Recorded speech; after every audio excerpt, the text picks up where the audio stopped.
بسم الله الرحمن الرحيم الحمد لله رب العالمين والصلاة والسلام على رسولنا نبينا محمد وعلى آله وأصحابه وسلم تسليما أما بعد آخر فالسلام عليكم ورحمة الله وبركاته وغاسو سكوني بيسو غالي تاغو دينغرا بلا حق بي الحمد لله اللي سركرهم وجمدي وجيكيغا أسوغا وجمدي وغاسو سكوني هو كانوا ندارو غندون كوندي walla ñaga ndora ka suda kisinde tanga yalla ga nanya ngoda ga ngani na saharo so hunu ni la ga rumo suru nyangoda ngani no kesi wati burey na nyamba daga no kuma ka ni gabro noro no ga suru ndo ko ta la ga runka ni fanega heti oda ka wo kitaben ga marawlatul anwari mi silatin nabil muhtari lengi araba ke disemba ka sun tamundo tumu 2020 kinga ge mujimmadul awalu ko ta hana so ni gonna di jimini hana kota hana o waken nogondi l'an 2020 ko mamadou ngana muga ko 2020 lengi araba wala ga kitaben ga marawatul anwari mi silati nabil muhtari allah gana haqqi bi honni nebe no wondi wada kana dangi kenga wada kan ko wutu badri al kubra badr al kubra kebe an bi nyimmendo makango kripunga sigaro makango naga gunnen no gondi ko kengo do la gara wara no be badr al kubra igat kera badr al kubra mana badr hana nyano no ngal karaji ke gari khenu ibn jabir al fihri ke gari khenu madina na dingira ko guruja siri tamiso be nugi magano ado nyogo moni su qatan daga allah nabi nyimme ken nyini ado saybo no ngati gunnen garabane nga ille gillina hampana qata ka imakita karaji ke awuru magi hirni imakita iguse kenya to gora badri hana ka ke ge jangi manya ken nokondi ati hiya awlul marakati fasilatu bayna quraish wal muslimin wa sababuha anna rasulullah sallallahu alayhi wa sallam kana bil mirsadi li iri lati fatatu ila sami hina ma kharaja ila jil ashirati wa rasulullah rajulaini إلى الحوراء من أرض سامي لياتي بخبرها الله النبي نيمي صلى الله عليه وسلم وكين كوتو ولا كنا غدا مغوبه اغا عبد الله بن جحش غرندي ناخي نندغا كروسي كانكو كوجولا le mun cekki dangane mana ni tehe ga gilla khatibe parce que makka ngene asare makka ina ngoro makka ma wuyu ngaro na tangarage shi nga hotu kin de be xibarendi tay parce que igana daga kembere sette ngana daga igana gri kota be angani gri kota ketu agaba ngabe qalibu nangana gri angara gini kile nanga mundandi nge mun be anga mundandi nge mun ngani atanda bi nyimme nga oga ke maraka be kundu kyanya maraka mbo hananga managa jange mbo hananga aga yanda bi nyimme ndo kurosi kan gonna aga nya fatam banji nga islami ndo kurosi kan gon kana ken ka sababu ndi mani allah nabi nyimme sallallahu alayhi wa sallam ani bil mirsadi mana ni botron tangane inna rabbaka labir mirsadi kebe gamma qur'ana no goni kembir mirsadi hayran goni alla nya kala tangira ke mana alla nya kala jeje ngumme tangana ngana daga guppu kebe tugu anga sika anga bi pawre togana maraha nganari anna ko walla mbonga maraha ngamma walla mbonga ranna katunde anga guppe kebe tuku itini keje la bil mirsadi anga tawnu no ngani mana tangira ke ande bi nyimmen ka nya ko sigango ko setten dangani ali sahibon radiyallahu anhum jami'an inyi dangani tugurake sette kebe gadi fatina daga sam biram be ngalla nabi nyimenga bogu kata jila asiria ara soro hilli khay kata hawra ay kenga sama nyinye no goni min ardi sami ado khibare na ligel sette ke biram be nga sallallahu alayhi wa sallam sette ngadangi falamma marrat bihima li iru arsala lil madinati biram be sette ndangi halle keta frein sette nga gri kota be gara bu sufenero sette ngari nan diga gri kota be ira tew mana ida sobe karama nalla ko allah nabi nyimen ngani madina sallallahu alayhi wa sallam fandabal rasulullah sallallahu alayhi wa sallam al muslimuna allah nabi nyimenga agara miter num parandi ay membore ke killer ay me bore na militaire num parandi nanti ndaga sakko ko sigan kon cetengani tay kencete no gondiga bogu qa ima hanke nanti wo bakka yewra na gaja Allah nabi nyimme sallallahu alaihi wasallam ay mega bore akota ada kamoshi kilo yugo goro soro tambilo shiko ada kumparandi nanti mbugu indaga saku kuro siga ngonje tengane agarini tarikun kitabe nyene yugo no kanati ka kamoshi kilo soro tambilo nagato yugo no kanati ka kamoshi kilo soro tambilo nyeru tay aro kunyambugu ka ho sahandenga kamoshi kilo yugo goro soro tambilo shiko aro kenyambugu ado serebe nuga bogu awagelle tancigero soro hilli kunni makkan ko bane bagam bakkanu tarugo ngutabe gumu nyugo no gati kanno tancigero soro sikiani yugo no ganati kanno tancigero soro tummiani gelli mu haytiro nuga ngom tayib ho sahande nga tancigero soro hilli ani makkan gon anda bi nyimme ko adange badiri aga daga na serebe nuga bore nan ga hay makkan ko di tancigero yugo goro soro sikki tancigero yugo goro soro hilli bani awsure mu akota yi ha tandumero sere bane bore nanga walla nabi nyimme nga igate leka hu makango nga nanda sa hu makango ngane kajira jire mu banu harsi bunu kajira jire mu kun kada kamero tanyere sere parandi kamero tanyere sere bogo akota nan jago walla nabi nyimme nga ma nanti wara na sa ko rasiga ngane killen no wonde tan jegero soro hilli ado tandumero sere bane ado kamero tanyere kenyange me kamoshi kilo yugo goro soro tambiro shiko kunyambugu wala mi takiyu hawlaye ku sorobe nuga bugu kun har banen tano ngani gajanyo ke gamaka gajanyo ke ngal maka kamila manati mante gani gajanyo ke timmante ndar sere bane maka parce que gumma bugu nan tindaga gaja kada ga sako soro akane tonton wala ma ho maka gumal lemme kada ko wutu onda gi inyi killen do ni na khenia falam yakunu mahum illa farasani wa sabuna bayra faqati ke kamosi kilo yugo goro soro tamiro siko groupe ke momandi sinna soro hilli bane maka sino hilli bane na jama ke di peti ado tanyere nyogome kamoku hilli lo tanna katendo sere bane kenju terni tanye Allahu akbar badri yugo goro sigumu hilli peti ado tanyere nyogome kamoku hilli lo tanna katendo sere bane kenju terni tanye akoda Allah nabi nyimenga sallallahu alaihi wasallam ala drapo jiti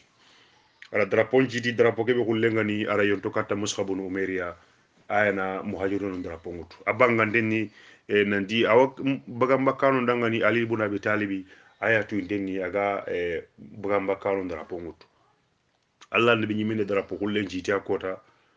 kubenu ga giri makari drapo jiti hogulle ala yonto kata mushabun umeria awa lansar gan gom ma waxatu indengani mo be saad bunu maji ayana madina ngon drapo yi ngande kana jihadu ko jalla suyi saad bunu maji agana bagam bakkalon drapo ayana wut ken gota wastaghlafa an-nabi sallallahu wastaghlafa ala al-madinati bunu ummi maktumi abdullah bunu ummi maktumi ken hingi denyani allah farenda ay to yalle an ken nan to madina anna madina korosi anna jalliti soronga kati gari kenyino fiqhu kitabu ni lawli ngumen ngati nan ngani wajaja ama finginde ngali ma hunga daga na parce que allah nabi nyimme ta gabe andai baka ke abdullah ibn ummi maktumi hinginde nya jiminde nya ko suga ko no soni ngandende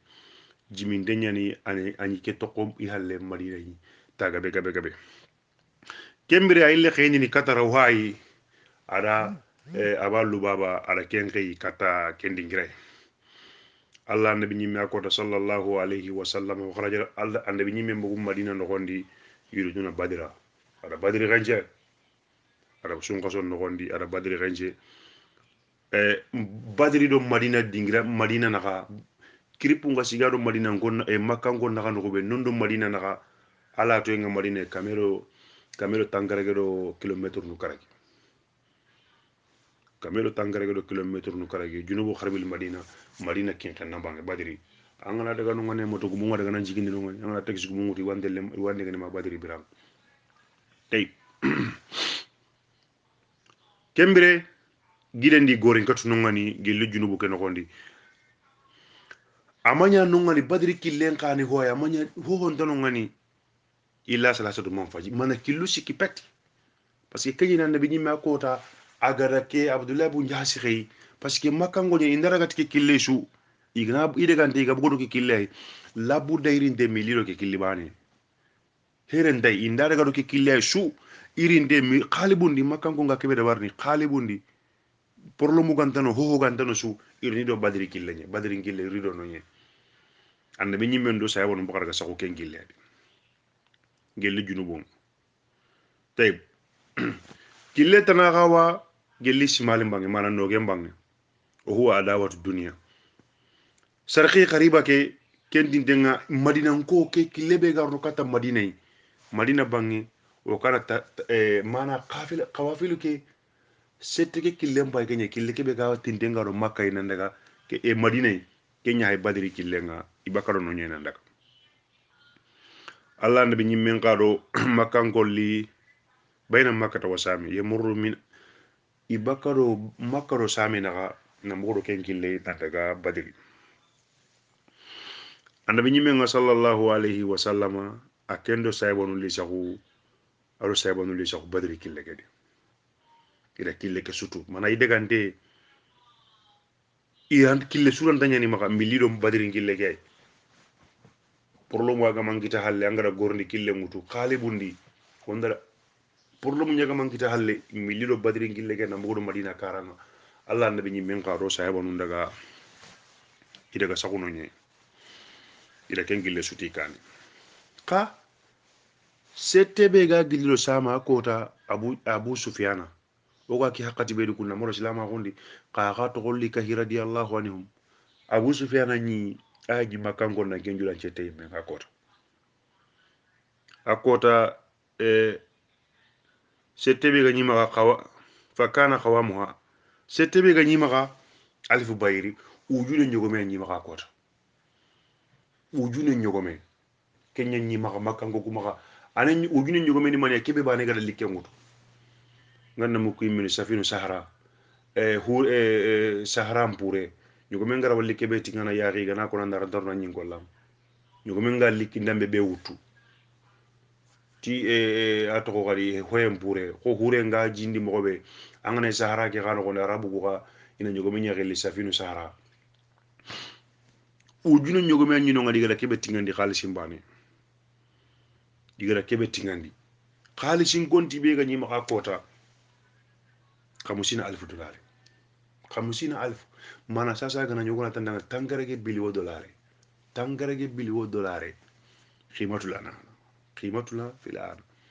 kenya nyi maka nyogo mo ko yiganda ke makka economy jo hayno ngan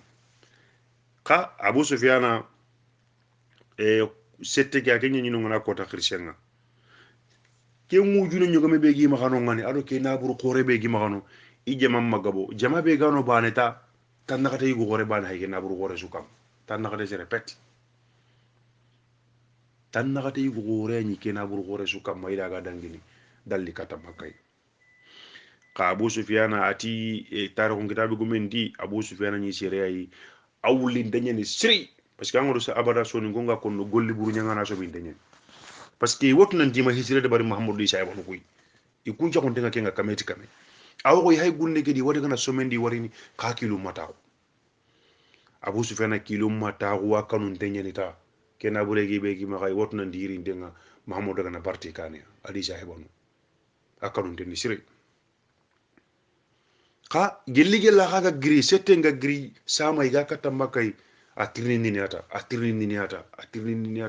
muhammadu sa wonu khibare muhammadu kapalle mon khibare na kammo ina kammo ina madina iba mina do gunne nyeba awa faren khibare internet hata alima bi khurujil muslimina min al madina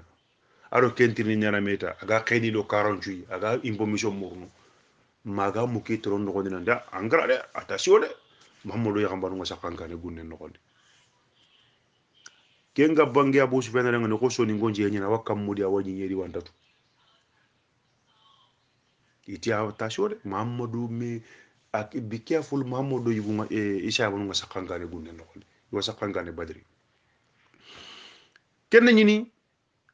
agada mugu o huwa ala ba'idi khalili khayr qalili min al badri akenna ngare anatu agatu nan dan nabi nyimmen di sa wonu ngasa kikane honnan to kota ngare farendo sa wonu kam badri beram ita mundi da ambe kane kundu ambe kata kane aro gemmanu kuno ambe kata kane kundu mamadou sa wonu sakano ngale kundi gandu nondo no nyeni yara kharibu wala ki nganna ngutu salaga ada ki nganna ngutu na sahili ke bang na sahili ngutu na gorni kille ngutu ko gorni kille be nadira ni sere garno kun kille no gondi ada ken gille wutu na badri birake na gorin o yetru ko tarikha badri itlaqan na badri gille kike ngara lewuta ido mamadou sabo na ma takki me no ngani kembere wasta jara ada yugo raga na tuga ada sere yugo raga na tuga ada ken duga khalisu gore nyemene nanti akenga hibe de barni andaga ko makanko nangan nanti ha kada nge naburu mbakke be sugi maka muhammadu mido nabure na kinye minda kinye muhammadu sabo ngo sakika ni kille no gonde ka i hakara gordi kille nyawtu de mina kinye minda kinye tay kem pare ga kinye makanko ngai makanko ngada iri mo ge mundi iri mo ge mundi karama nyani mene nam ni mo ge mundi nambogu siraw sira suma halla ko halla to ya ko ta makka no gondi manay sira khoro ku ho ga nyino ngani sira khoro nya gani har sira bane mato ko asubugu abul habiba ne ko tema bogu nanga hi badri daga non kay sira khoro ho ga nyino ngani asubugu wala may takallaf min butuni quraish illa banu adi sira khoro be no nyino ngani banu adi mu kunyo ko no xama bogu haqqati be kitabu sufyana ado kurenga kinye abu sufyana ga kinye jufay balagati birambe keta kureki ga gri kubenu ga gri makka keta nanti wate la abu sufyana hamba kille nogondi iga kinye jufay abu sufyana le tarankinya abu sufyana le tarankinya nanti sasa ke ko iga no be keta awatu ke ay mewtu keta kameti kame ida mahamudu di saboro iri hiri ikinye makanko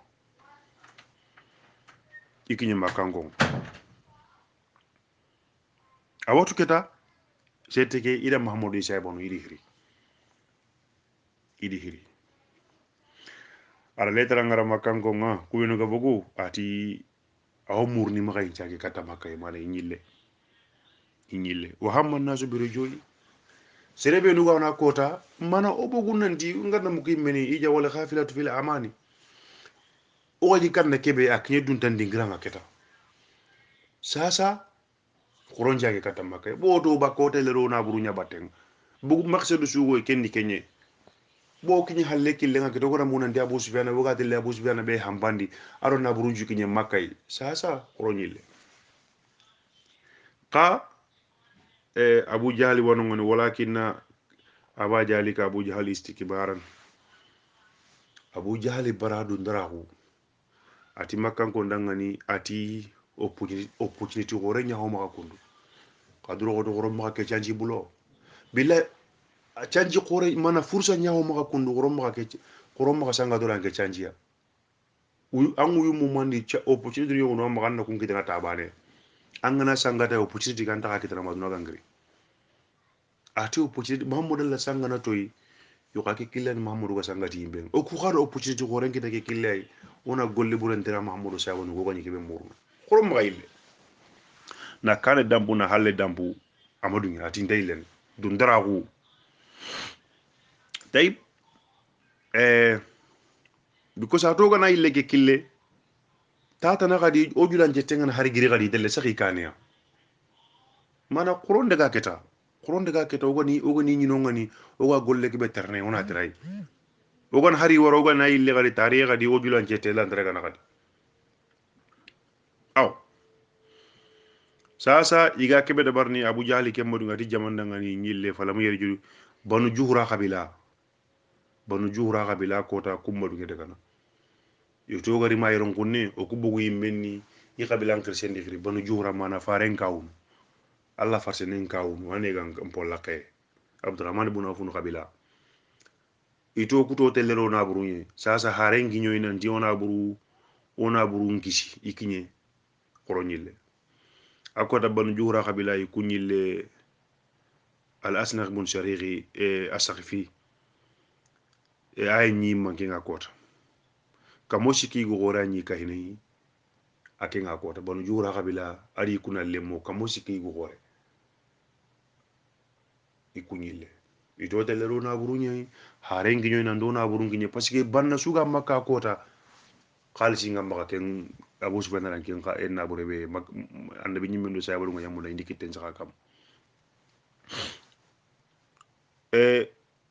kuren kutten to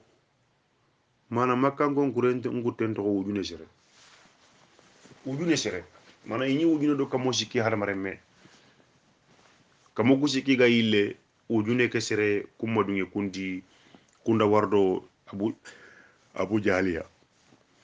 ida wardo abu jahaliya miga kinyene miga yankana badri nogondi a to ni ne yaran kunne kasumu mawdo muhammadu magemo muhammadu di sa bonu ngana kadu igana yille ko kuna yere ya kaso dolonga minni wo ke ho dabarni mana o walla ko tende dabarni ron kunne ka Allah nabi nyimbe sallallahu alayhi wa sallama faqad alima bi khuruj ahli makkah wa huwa fi tariqi فاستسار المسلمون فقام أبو بكر فتكلم وآسنا الله نبي نيمنغا كيلن نغوندي ساسكي أخوري دانغاني 100% كميتي كمي يكونغا ساقا بدر نغبي نانتي ساسا يرو أبو سفيان دغا جمل يرو كون دغا جمل يرو مكانغو ني جمل على سايبا نكو ادي سايبا نكو مي ساسا كدونا نينا كامو والله يمي كاتلانغاني انغانا موندانا هيبه دباري andan ku kapalle mo benu wankaro ngai khiri anni sawara kembere fayya ajam ta fatawakkal wala allah khasu gana hanke nan dikawa kebe dabarni kanan tugi allah kam kana ken dabari adi kapalle mo ko mo me atona golle nyana kam mo o bogum nan li nan tori saku julan jette nyakane o ku ga mo be ron ko ne gaja nyokken to maka ho hon to maka man ganyana abubakar siddiqu ndigamu siddiqu ngiri adigamu wala digan cire ko kembere umar bin khattab ga giri adigamu akhala digamen ciron summa qala al miqdad bin al aswadi al miqdad ga digamu miqdad tadangani ati faqala wallahi ya rasulullah la naqulu kama qalat banu israil li musa ati allah nabi nyimmen dangani ati banu israil gam ko ngara digame be ko musa dangani ato kunta kemme ko nandade kunta ken ko nandade bal siraga ngonga kebe ko musa dangani suratu maida ayan no ni fajhaba anta wa rabbuka fakhatila inna hauna khaidun o kunta ken ko nandade bal siraga ngonti musa dangani hinga qotwaga dumbu ko badri kure ki hakati walla megati ibrahim beso no muju kinye mama jembe nyen bal siraga ngonti musa dangani di musa daga ando allah daga khanda gaja khanda kayru kunyi birabe o ko hata ko niro waga dukku kembere khandi ni o khana rebi walakin o kukundu o kotinanda ngania nuqatilu an yaminika wa an yasarika o waga jana min bayna yedde ko min khalfika o kuna kya ko nanda o tinanda ngani daga andan kama o ku khawaka hinanga waga jana ka hinanga al miqdaru da ke digame ko allah farendanga agara ke ko annabi nyimme nga nyagali annabi gana nyagalita ina sewoyen duna yeso kwadi agana nyagalita ina sewoyen duna yeso kwadi agana butu gayda watunu nan daga butu golle be watunu yiwa yeso kutunu yi watunu yeso nogondi anyagali allah annabi nyimme ti kadi ati kadi jawara harsade kadi jawara parce que kubenu gano jamanga be ngani de bugumu ngano ngani ati kadi jawara ay ثم قال أشروا أيها المسلمون kembere madina ganko nyin kolla e madina ganko nyim e len korebe gano ngani sari bunu maji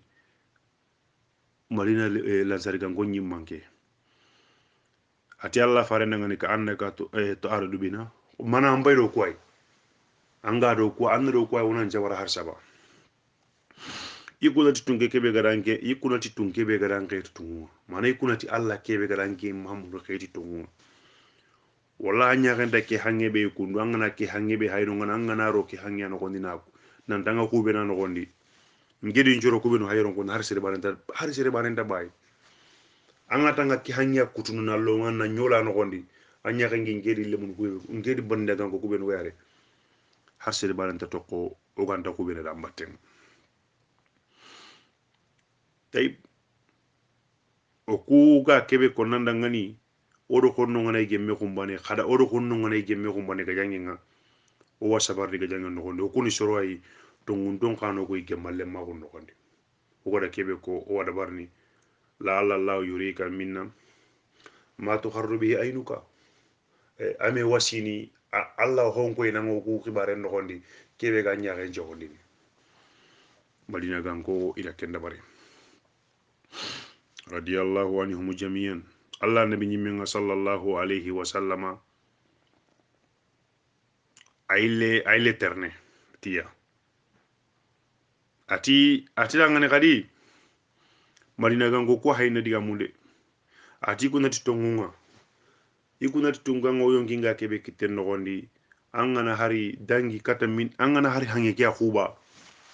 o soron no gondi sere balanta to ko aganta khubana aganta khubene kaynang o girno nyekundu ayam dimma kan kilu ni do hotana kundu digam go jaxas dimma summa qala asirru wa abshiru kemira allah ndabe nyimenti dangani ati shaybonu dangani kanya khali khanan jaw fa inna allah ta'ala qad wa'adani ihda taifataini allah da ko linda kenanti o wini ni groupe no ko hilli kande be nyimme ngi nyimme di sahibanu ikunna qafila ga munda manina munda ido abu sufyan ngi mo walla gala ke ngoro mo turiduna anna khayra jadi sawkar takuna lakum mana itten jasintangi khakuna munda kenya nyanga kadangan ويريد الله أن يحق الحق بكلماته ويختار دابر الكافرين يكون من ده يتجاسين تاني غدا نيوكن دانو غني هو دانو يكون من ده يكتن نجاكو نابركو حكام ايدي نيل قا اتي الله النبي من دي دانغني صلى الله عليه وسلم اتي جكوندو antini hay niya katay sero khoro ku khenduranga iya kenya hay sero khoro ku khenduranga kumbani kemiranda mi nyimmenga aro saybonu ngada mi hamu kata mi hamu ndenya nan dingiri ndaga gajanga nya hanya na katare ido makango na kripu nya hay sikido makango na kata kemira tirati saybonu nga akinye badriya akota wuro bana iga kraterne na nyana kunu inda kraterne wuro nganaro anda bi nyimmenga yanka badri wuro ndi kota be makanko ka yanka badri wuro ndi ken kota yi ikuntintenga mana kuwa uptown nga kuwa anda binyi mindo sabonu ngari iyanka downtown ni no akota sayba khore gono ngani alhababun munjiri kenda kata Allah fare ati wahayu nyantan na nyankayre ba manke nya warayno ku nyankayron kunne parce que Allah nabi nyimi aganta hiyo kunde timene malla gana khibarti kebe ati annabi nyimen taranga ati hani ati wayu mati nyankayre de wayu mako ikya warayno nyankara ati wannabi atangara yemma kem adoga yankayre no ko beron kunne kunno atangara yemma kem parce que ko hayron kunne ho hondo kuma jike bane ko te hokuma ka semberon kunne kube nuga mo be iga honjuwa kuma ga janyo ko ngima ku gona ile bakka ifakanya ni gana ile bakka na lina jimmini anako harengara dolo nyamini bo igi gada kebe hamu o hangiri wonde ga ta ko jikera ken on kinye badri on kinye nyanka wurede ke on nyanka no gondi ona jinu kura kuncuraga agara ken ko annabi nyimme nda wara e mutu aton ati aratuna ndi annabi nyimme nda wara e mutu ati khoro nyanka wonde ga tindo gidin kanugi gidu kube nuga no ngani khada gidu kura kunju sangalu freng ide gidu kura kunju sangalu gidi bane be ga toko jinga be nga no be de banu ko zuburu jinga be nga no be ta ko kenjira ken se suganati wakine jike sabonu kuna nyungi mutto radiyallahu anhu ina nyungi mutto kembere allah nabi nyimenga sallallahu alayhi wa sallama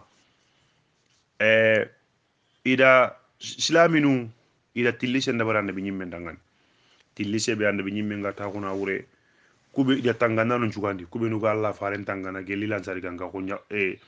lansari ganga o yagamba jardo yo gonu be nuga no ngani ida kunda bari ida kunca kara kunna allah faren tanga awa gelli mangenga saribun maaju ida kenya nya tangana no nyimma ge kube nuga allah fare tillise 40 tangana sagi allah fare nyi keta aga yalana dingira ke gajan dingira ya gadini sabonu dangani khanya gali kari fulana kari fulana maka musir ke horoku akenu ranya hayran kunna kun haja musiru fulana wa haja musiru fulana qala insha Allah kumbane kari kenu ranya hayran kunna kun ina karniere ina kari kebe kaga ina karniere kumbane Allah kana dun kembere Allah nabi nyimenga wi kata tamarin gurdanga aga summa bada yusalli awi aga sallini adaga tuge tamarin gurra ke kara aga sallini silami ni ngui isuga iwi tumana iga saka kembere ngalla alla kallanke ngaja wajalla alla la kamme nyankandi wa qala yakhshakum nu'asu mana tigo ngadiraga tigo nga khufariya amanata min woyuna njiro alaykum min as-samai ma ali tahirakum bi kamme nyankandi senondi setane wishi wasa yake be ganyi maka na denye ni sondo mun laga na sabati en jiti sondo mun mana da dankana kon jiti sondo mun nin na nyille kadi ni tambe kon cabatindi parce que badri gajangi ki ganya no be sengi ngabe nyen jurumini no ngani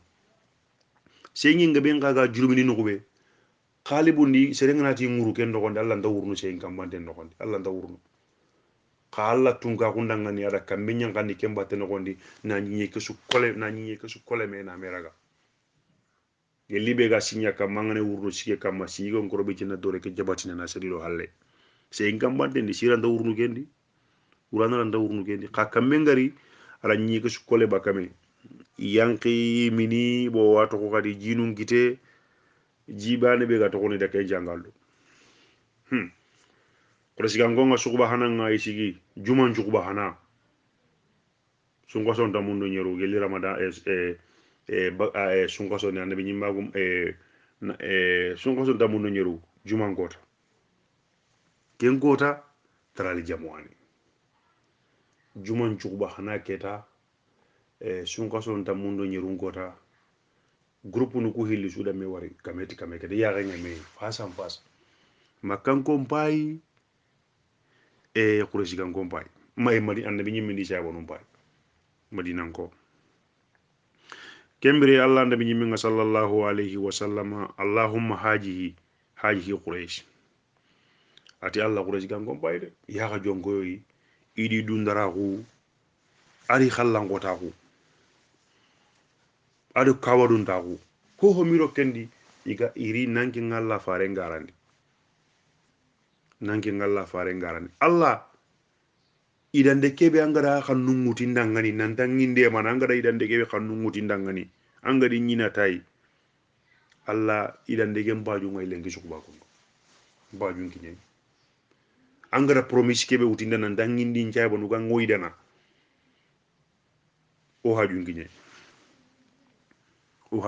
kembere Allah ndabi nyimmi nga sallallahu alayhi wa sallam ada saybanu ku ada sapanda bari silami ni goga yengena nyana ni sugindi sapa no gonde na ho sigiran ko ay ho won cigiran ko ne kati kama ga jangin jopale mingana ga nyamari brabe walla kay gana wuri nan di waxe na kay ane kaga sikki kaga sapa no gonde serengara ga di waxe na ngata ke kenge dugay muren takano nan do hay faare nyamare nyadu serebe ga wuro ga ti warni kana ngata ke anda yonto ndenda barna ndu kamma an ga ko tukibere barni anna da bari Allah nabi nyimenga agara kuko sabonu ndaga di susikindi sapa no gondi kama ga jangi jopade minya mare ngana rikata kay walla ga sere ga nar nan di waxe na kay kembere ada ga ndendi xana yonto ndenda bari khadu kamma ay le katay tilli semure abubakari wakahinay sidiqu ngakay radiyallahu anhu Allah nabi nyimella khara khasa kada da kitunguru kata Allah na Allah gangu magatini mitagatini Allah ku saybo no benu hayri mbattenga kundu igana kusu nyama yaran kundu ago angin Allah ndaka batini nyeke harangam tara ngum kitabu nyogono ballake hadise nanti annabi nyimme mako al muhim o ko sukande ngaro kitabe ke be wasa gandiri kundu allahumma inta haliki hajihi sahaba al yawma la tabudu abad kube nu gadi mbatte ke ko ndigana kusunya mayron gonne allah allahumma in sita aganan kanu anna ñille batini an taka batini yeke yaxen kam malle ngidangi alle de kubenu hayri mbatte gana kusunya mayron gonne allah farsinni lagara kasa ma lankanna be ga kannenga maka warade ugambe ngona lankanna be ga kannenga ma lankanna ge ga yerne abubakar lankanna ke wuto saga kunge ngata wase kundu annabi nyimme allah nan jabini allah gada nyine ke be wutan nan jabini anan jabini qala hasibuka ya rasulullah an kaman nan jabini anan jabini adamu anan jabini to ko gundu mushrikinu nga kota makango nga serebe nu ganyino ngani allah fare nyama sigiba na kutuba ngara nanti allahumma haji quraish kan gombayde idi yadan ta hulli ado i khempranda nguye ado wosintaku ado kawdo ndaku ndo kallango taku ho miro kedi nange ngalla fare nange ngalla kuta nangan nabi nyimme nguta agara kenda bari mushrikinu ku lidi be gi xama kanu ngana abu jahali gagri amal mushrikuna fastaftaha minhu abu jahali ati allahumma aqtana lirahim ati allah kusuro bino hay kunu ida subbugutu ahelo annabi nyimi ndi sabunu ni ida sumbungutu ata nabi mala nurafu ido hori katto hoke be wogantatu allahumma ne anno gadema kenyeni makkan ko mushrikinu ko tawiri rububiyya ke di gani kentumene aga mamma gamu ga gira ga sigara di obenu ko tawiri rububiyya nyen islamin ke tawiri rububiyya ke gana bana gana kite uluhiyya gan tam ka suko sallen do sume ngara uluhiyya ke makkenyen islam ko annabi nyimmu ko su reyti kenye tayib ati allah atanya ga da kuy muhammadu di saybanu ku osoro nyani yanda sumpungutu no warami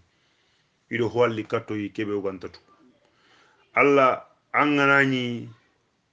adi anno de makumbane allah ku groupe gero muhammadu groupe o ku groupe ke ado ma ay mi haydu langana ko sandi hay bonon kan ni duy o ku groupe gero muhammadu groupe be hingal linganda ngani allah ida nyaga anna ke groupe kama anna ke nyida kumbana anna dema anna ida anna ke groupe kama ndema kumbana anna wari akenyi me agara dulanga ati groupe no ko hilli igu groupe ke do muhammadu groupe be hingal lingada ngani ana ke groupe gamande malen ki sukuma ke kun kembere birajum bogu ida birajum dabari igu goren na bogu one on one igati face to face ko wancha ginga annan kitte mutu kam mo ke bane gani kitte aywa udan go tay mo nyimbe amin aywa subhanaka allahumma bihamdika la ilaha illa anta nastaghfiruhu wa atubu ilayka subhana rabbika rabbil izzati amma yasifuna ora gana wara iron kunne o kuga kebe konno da ko xana digan ciru ko sagarna ko magiro ga ken ko nagara taxesu xana ho siri bana ko sagarna ko tugu xana dangi ko subhanaka allahumma bihamdika la ilaha illa anta nastaghfiruhu wa atubu ilayk subhana rabbika rabbil izzati amma yasifuna wa salamun alal mursalin alhamdulillahi rabbil alamin assalamu alaykum wa rahmatullahi wa barakatuh